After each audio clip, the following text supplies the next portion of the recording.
आखिर कब तक इस देश का भारतीय मुसलमान अपने ऊपर हो रहे अत्याचारों के न्याय पाने के लिए, अपनी बच्चियों के खींचे हुए हिजाब को बचाने के लिए, अपने लोगों को दूसरे कारण बता के, गलत कारण बताकर मॉब लिंचिंग में हत्या करने के बाद, अपने घरों पर चलते हुए बुलडोजर देखने के बाद, आखिर कब तक इस देश का मुसलमान किसी राजनीतिक दल के नेता के चौखट पर जाकर अपना माथा रगड़ेगा और भीख मांगता दिखाई देगा? ये सवाल आपको चुप जरूर रहे होंगे, लेकिन ये वास्तविकता है, इस देश की वो हकीकत है जिस पर कोई बात नहीं करना चाहता। आज मैं सवाल पूछना चाहता हूं मेरे भारत के उन मुसलमान भाइयों से, क्या आपका ज़मीर, आपका आत्मसम्मान आपको चीख चीख कर नहीं पुकारता? क्या आप वही हैं जिसके वंशजों ने पूरे विश्व के अंदर कितने ही देशों पर, कितने ही सदियों तक, 200 साल, 500 साल, 800 साल तक राज किया, जिनकी तलवारें जब उठती थी तो पूरे विश्व के अंदर एक सन्नाटा छा जाता था? आज उन्हीं के वंशजों को मैं देखता हूं एकदम दयनीय में, हाथ में कटोरा लेकर अपने ऊपर दया की नेताओं के सामने भीख मांगते हुए। कहां गया वो इंसान जो मर्द मुजाहिद कहा जाता था? कहां गए वो मुसलमान जो किसी वक्त में अपने साम्राज्य के लिए, अपने ताकत के लिए, अपनी हिम्मत के लिए जाने जाते थे? आज भारत का मुसलमान दर दर की ठोकरें खा रहा है। अपने सामने अपनी बेटियों के हिजाब खींचे जाने पर भी उन नेताओं के सामने गिड़गिड़ा रहा है जिसको उसने बनाया है। आखिर ऐसी क्या मजबूरी है हमारे देश के मुसलमानों की जो आज किसी न किसी राजनीतिक दल, किसी न किसी चेहरे के जो पैर है उसके तलवे चाटते हुए दिखाई देता है? माफ़ करिएगा मेरे शब्दों के लिए, लेकिन यह हकीकत है। मैं उन तमाम भारतीय मुसलमानों से पूछना चाहता हूं कि वो नेता जिनका आप दरी बिछाते हैं, जिनके लिए कुर्सियां लगाते हैं, जिसको आपने अपना माई बाप, अपना वालिद, अपना रहनुमा बना के रखा है, ये उस समय कहाँ चले जाते हैं जब आपके घरों पर बुलडोजर चला दिया जाता है? उस समय ये कहाँ चले जाते हैं जब आपके कौम के एक लड़के को झूठे मामले में पेड़ से बांध कर सैकड़ों की भीड़ मॉब लिंचिंग कर देती है? ये लोग कहाँ गायब हो जाते हैं, किस कोने में, किस बिल में मुंह छुपाकर छिप जाते हैं जब आपकी बच्चियों के साथ बलात्कार होता है? अगर आप न्याय मांगे तो आप ही पे एफआईआर हो जाता है। ये सारे नेता कहाँ मर जाते हैं, कहाँ शर्म से डूब जाते हैं, या किस बिल में छिप जाते हैं जब आपके पैगंबर मोहम्मद साहब और नबी के खिलाफ अनगिनत अश्लील आपत्तिजनक बातें की जाती हैं? तब कोई नेता, कोई राजनीतिक दल आपके सपोर्ट में, आपके साथ क्यों नहीं खड़ा होता? अगर कोई मुसलमान एक आवाज़ भी कर दे कि नहीं, इस देश में गलत हो रहा है, हमारे पैगंबर मोहम्मद को गलत बोला गया है, इस पर कार्रवाई होनी चाहिए, तो उसे जेल में डाल दिया जाता है। एक छोटा सा मुहावरा कहने वाला इंसान मुफ्ती आज गुजरात की जेल में कितने महीनों से बंद हैं, लेकिन वही नासिक के एक संत जो भगवा चोला पहने हैं, उनके ऊपर देश भर में एफआईआर हो रही, लेकिन गिरफ्तारी नहीं होती। ये पता है क्यों है? क्योंकि आप कमज़ोर हैं, आपके अंदर वो जज्बा, वो लड़ाकूपन खत्म हो चुका है। आप निर्भर हैं किसी नेता के दया पर। अगर उस नेता को आप पर, आपकी तकलीफों पर दया आई और अपने दया की जो भीख है आपकी झोली में फेंक दी, तो आप नसीब वाले, वरना मांगते रह जाइए, सड़कों पर आंदोलन करते रह जाइए, पुलिस स्टेशन का घेराव करते रह जाइए, कोई सुनवाई नहीं है। मैं पूछना चाहता हूं कि आखिर ये तकलीफें, ये जो हालात हैं, ऐसे क्यों हैं हमारे देश में? आपको भी संविधान ने उतना ही अधिकार दिया, आपको भी समान नागरिक का अधिकार है, आप भी उतने ही हिंदुस्तानी हैं जितना मैं हूं, लेकिन उसके बाद भी आपकी ऐसी क्या मजबूरी है कि किसी नेता के जूते साफ करने पड़ रहे हैं आपको? मैं आज यहाँ किसी पार्टी, किसी दल की बात नहीं करने वाला हूँ। आप खुद सोचिएगा कि आखिर इस देश का मुसलमान चाह क्या रहा है। उसका सबसे बड़ा कारण पता है आपको क्या है? आज आपकी जो हालात हैं वो ऐसे क्यों हैं? वो आप खुद हैं। मैं पिछले कितने ही सालों से मेरे देश के मुसलमानों के लिए आवाज़ उठाते रह रहा हूँ। मेरा कोई इसमें कोई एजेंडा नहीं है, ना मेरा कोई स्वार्थ है। मैं सिर्फ अपने भारत के उस नागरिकों को वो विश्वास दिलाना चाहता हूँ कि आप अकेले नहीं हैं। मैं हमेशा से आपका हाथ पकड़कर खड़ा रहा, डटकर मुकाबला किया, जेल गया, एफआईआर हुई, बहुत सारे बार हमले हुए, गोलियां चली, उसके बावजूद भी मेरा विश्वास नहीं डगमगाया, लेकिन आपका विश्वास छोटा सा एक नेता डगमगा के चला जाता है। आखिर क्यों? आप खुद वो सक्षम लोग हैं जो आपस में अपना रहनुमा बना सकते हैं, लेकिन जैसे ही आपके बीच में से कोई नेता बनकर आपकी आवाज़ उठाने लगेगा, आप सब मिलकर उसका पैर खींच लेंगे। आपको पता है आज देश के अंदर जो विपक्ष है वो आपके साथ क्यों नहीं खड़ा होता? क्योंकि उसे पता है कि ये कहाँ जाएगा।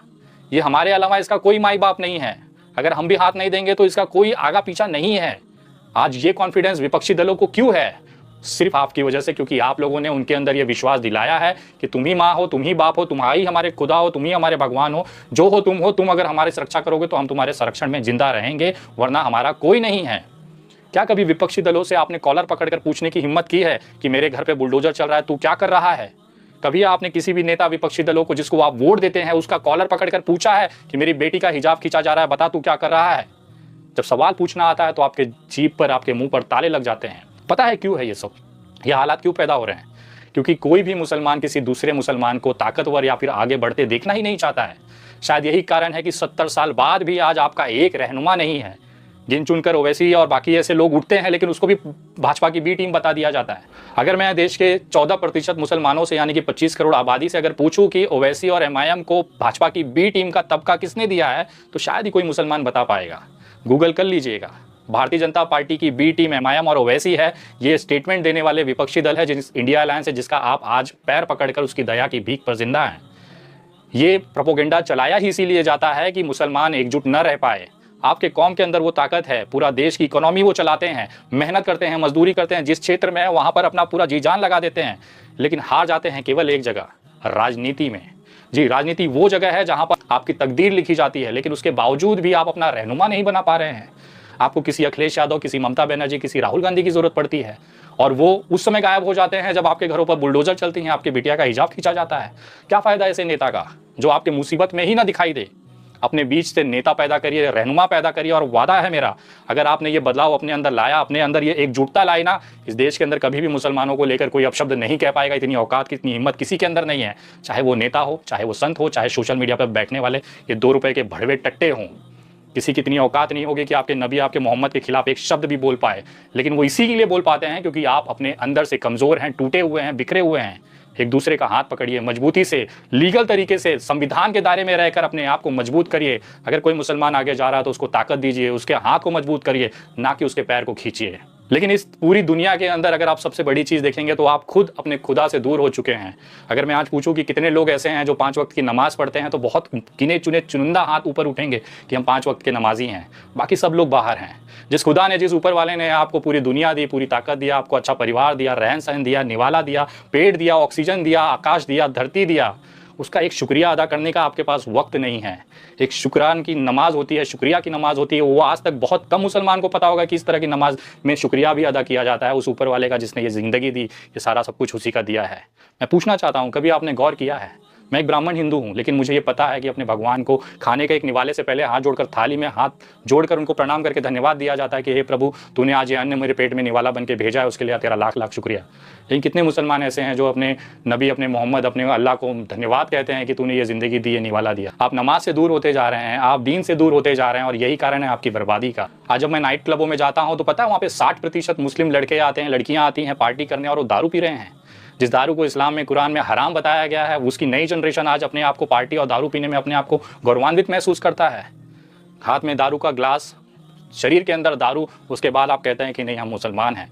जिसका ईमान ही नहीं बचा, जिसको कुरान पर विश्वास नहीं, जिसको अपने अल्लाह के बताए हुए रास्ते पर विश्वास नहीं, वो किस तरह का मुसलमान है भाई? आपके सामने एक भूखा मर रहा होता है, कोई तकलीफ नहीं, आगे बढ़ जाते हैं। आपका पड़ोसी भूखा रह जाता है, कोई तकलीफ नहीं, आगे बढ़ जाते हैं। आपका भाई, अपना सगा भाई तकलीफ में है, उसके साथ नहीं खड़े होते। तो ये सारी चीज़ें ऊपर वाला आपको अजाब के तौर पर भेज रहा है। आज देश भर में, विश्व भर में जो मुसलमानों की हालत है, ये मुसलमान द्वारा खुद बनाई गई है। आप जब अपने अल्लाह से दूर होंगे, अपने नमाज से दूर होंगे, अपने दीन से दूर होंगे, अपने अंदर बताए हुए कुरान के उन तमाम तरीकों से दूर होंगे, तो ऊपर वाला तो बदला लेगा ही। आज गाज़ा की हालत देख लीजिए, तमाम विश्व के अंदर चाइना की हालत देख लीजिए, मुसलमान कत्लेआम किया जा रहा है। उसका कहीं ना कहीं कारण आप खुद हैं। जिस दिन आप अपने अंदर ये चीज़ें नहीं महसूस कर पाएंगे, तब तक ये बदलाव हो ही नहीं सकता। आपको कोई भी नेता जूते से मार के चला जाएगा, आप कुछ नहीं कर पाएंगे। पहले आप अपना दीन और अपना ईमान मजबूत करिए, उसके बाद अपने पार्टी, अपने लोग, अपने नेताओं को आप खड़ा करिए, उन्हें मजबूत करिए, चाहे किसी भी दल से हो। हमारे बीच का नेता हमारा होना चाहिए, उसको आगे बढ़ाइए, तब कहीं जाकर आप लोग एक मजबूत स्थिति में भारत के अंदर आएंगे। अन्यथा अगला 20 साल 50 साल तो मैं अंधेरे में ही देख रहा हूँ कि भारत के जो मुसलमान हैं वो या तो राहुल गांधी के दया की भीख पर पलेंगे या अखिलेश यादव की भीख पे पलेंगे। लेकिन ये दोनों ही नेता उस समय नहीं दिखाई देते जब आपको सही में ज़रूरत होती है। तो नेता अपने बीच का पैदा करिए, अपने लोगों के बीच का करिए, ताकि आपके मुसीबत में आपके साथ खड़ा रह सके। मैं ये बात इसलिए कह रहा हूँ क्योंकि मैं लगातार देश के अंदर देख रहा हूँ मेरे जो मुसलमान भाई हैं उनका आत्मविश्वास टूटता जा रहा है। उनको अब ये लगने लग गया है कि हमारे साथ यही होना लिखा हुआ है, हम कुछ नहीं बदलाव कर सकते। अरे एक छोटी सी चिंगारी, एक क्रांति पैदा करिए अपने लोगों के बीच, हाथ पकड़िए तो सही एक दूसरे का। देखिए बदलाव कैसे नहीं आता। बिना लाठी, बिना बंदूक, बिना गोली के भी एक सफ़ेद कपड़ा पहना, धोती और ऊपर एक तन ढका हुआ नंगा इंसान, जिसे हम महात्मा गांधी कहते हैं, 200 साल राज किए हुए अंग्रेजों को खदेड़ के भगा सकता है। आप लोग तो वैसे भी इतने मजबूत हैं, आपस में एक दूसरे के साथ जुड़े हैं। बस एक दिल की एक जो परिस्थिति है, दिल का एक सोच है, दिमाग का एक जो सोच है, उसे बदलने की कोशिश है। जिस मस्जिद के अंदर आप एक साथ खड़े होते हैं, गरीब भी आपके बगल में है, फ़कीर भी आपके बगल में है, एक साथ नमाज अदा करते हैं, वही भावनाएं आप बाहर क्यों नहीं लाते? जैसे ही मस्जिद के बाहर नमाज पहन के निकलेंगे, जैसे ही चप्पल पैर में आएगा, आपके अंदर एटीट्यूड आ जाता है कि अरे मैं तो अमीर हूँ, मैं तो फलाना हूँ, मैं तो ढिमकाना हूँ। ये सारे लोग जिनके अंदर भी एक घमंड है ना, थोड़े ही दूर पर अपने बसे हुए कब्रिस्तान में जाके देखिए, वो सारे घमंड, वो सारी अमीरी उस कब्र के अंदर दफनाई जा चुकी है। वही आपका भी होना है, वही मेरा भी होना, वही सबका होना है। तो किस चीज़ का घमंड है मेरे भाई? जब तक जिंदा है, मानवता, इंसानियत को पालिए। मैं ये बात इसलिए कह रहा हूँ क्योंकि अगर आप एक दूसरे का हाथ नहीं पकड़ेंगे तो आपके साथ ये चीज़ें होती रहेंगी। अभी मैं कुछ दिन पहले ही समझ